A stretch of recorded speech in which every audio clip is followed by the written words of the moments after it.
ایک نیک بندہ وفات پا گیا، لوگوں نے نہلایا، کفن پہنایا، نماز جنازہ ہوئی اور پھر اسے قبر میں اتار دیا گیا۔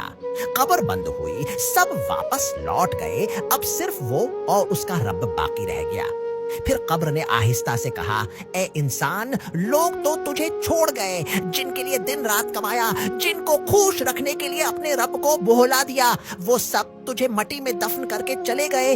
اب نہ تیرے پاس موبائل ہے، نہ تیرے پسند کے کپڑے، نہ دوست، نہ اپنے، اب صرف تو ہے، تیرے اعمال ہیں اور میں ہوں۔ پھر قبر نے زور سے چیخ کر کہا، اگر تو اللہ کے ساتھ وفا کر کے آیا ہے تو خوش نصیب ہے، اور اگر دنیا کے دھوکے میں آ کر خالی آیا ہے تو تیار ہو جا، یہ مٹی تجھے چبائے گی، یہ تنہائی تجھے کھا جائے گی۔